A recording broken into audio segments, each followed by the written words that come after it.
everyone, Alex Beltran here, coming to you from an airport terminal. If you're new to the vlog, I'm a traveling real estate agent that travels to all corners of the world to look at real estate. So if you're into travel, adventure, architecture, and real estate, then feel free to hit that subscribe button and let's go.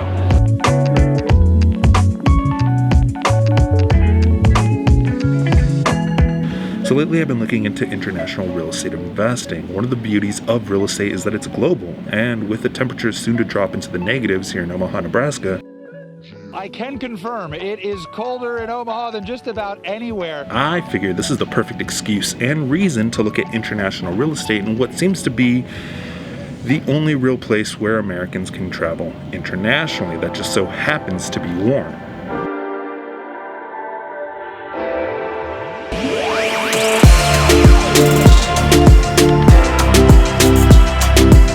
First to welcome you to beautiful Cancun, Mexico. And I came to the Yucatan Peninsula in Mexico to check out the local real estate and see if it's worth buying, as well as taking advantage of everything that this area has to offer.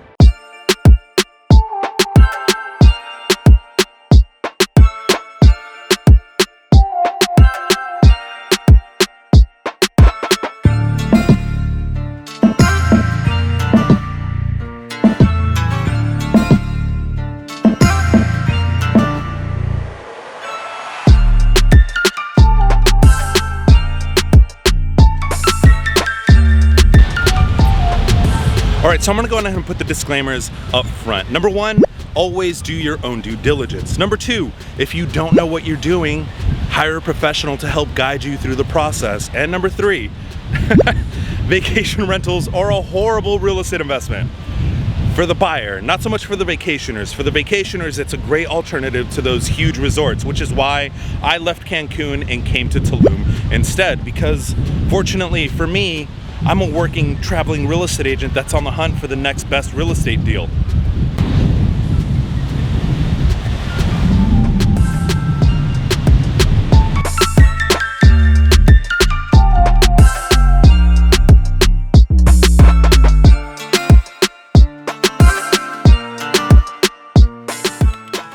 Now, before I go any further, let me quickly clarify my vacation rental statement. Can you make money off of vacation rentals? The answer is yes, you absolutely can. And if it's something that you really want to get into, then get your slice of that pie. Whether you're a real estate agent looking to make a commission off of vacation rentals or a buyer that's looking to get into the vacation rental market, there are over 10 million vacation rentals worldwide, valued at $88 billion as of 2019. And it is expected to grow to $117 billion in 2027.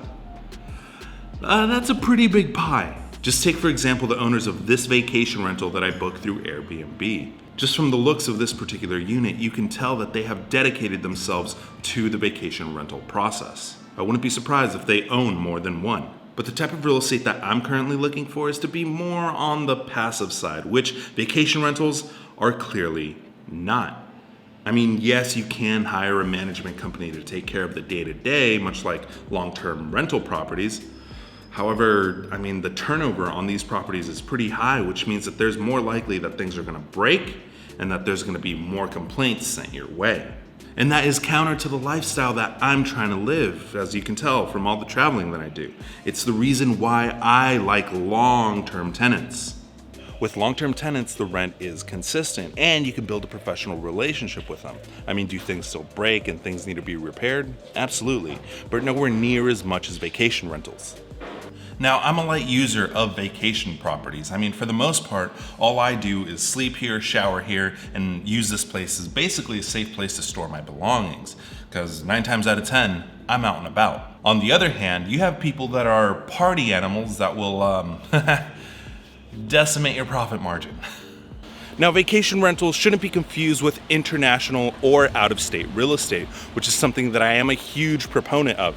It's actually the reason why I started this channel. I wanted to check out different states, different cities, and yes, even international countries to see if the real estate is worth buying. However, 2020 happened and put a huge pause on all of that, but I'm back. Now let's just hypothetically say that I am looking for a vacation rental as an investment property.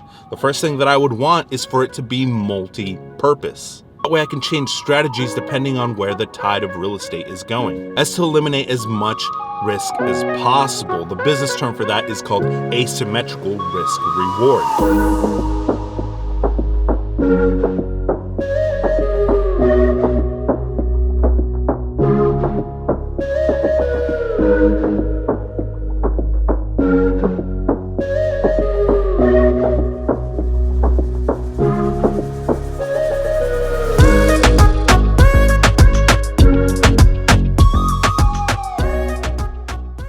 Now, these particular properties are being built as we speak. They're going to be marketed at around $110,000 US, which is relatively reasonable. However, I think to myself, what happens during the slow season? What if there are changes in policy or the entire world shuts down again? I mean, that would mean that your property is just going to sit there idle, and idle real estate is the kiss of death. The average home price here is about $250,000 to about $500,000 US, which is about 5 million to 10 million Mexican pesos. Now, for Americans, that's pretty reasonable. However, for the local population, those are astronomically high numbers, forcing you to turn this property into a vacation property, because chances are you're not going to be able to lock in a long-term tenant to make it a worthwhile real estate investment. Which is a huge problem for me because I can't rely solely on the appreciation of the property. And the cheaper properties aren't worth the ROI, at least not for me. Which basically ends my search for real estate that I would consider actually buying in the area. Now, there's a growing community of internet nomads that work anywhere in the world as long as there's an internet connection. And with Mexico's low cost of living, it makes it a very enticing place to internet nomad it up. But internet nomads are constantly moving and tend to only stay in these particular properties for 1 or 2 months at a time. And anything less than 1 year lease is considered a short-term rental.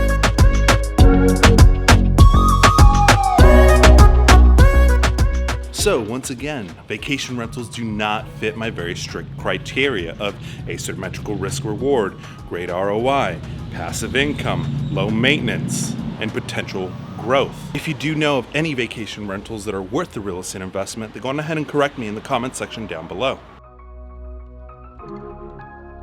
But now it's time to get breakfast. Check this place out. Hey? Come on. That breakfast was absolutely phenomenal. If you're ever in Tulum, Rock Hotel, great restaurant. Check this out.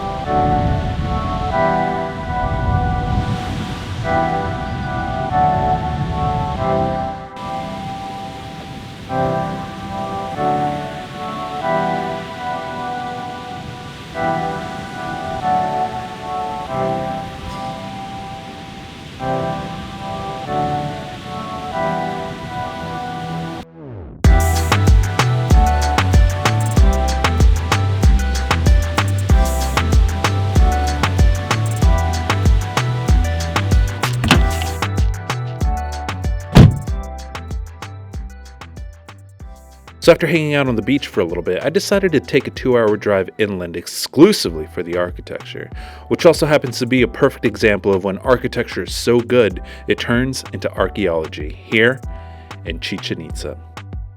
Now when I got there, I had all my camera gear ready to get some pretty awesome shots, but as soon as I walked in, I was told that I couldn't have such high-end equipment as well as a microphone, and I was advised to leave everything in the car. No complaints, I mean, I am the visitor after all. I'm just grateful that I'm allowed the opportunity to view these masterpieces in person. And you, the viewer, will just have to settle for a voiceover instead. Haha. And I'd like to give a special thanks to Storyblogs for the drone shots of Chichen Itza. Not sponsored, just genuinely grateful. The Mayan architects were so good at their job that their design is still standing today. If you come to Cancun, you have to make time to experience Chichen Itza. And while I also wasn't able to bring my cameras, you should absolutely check out the cenotes as well.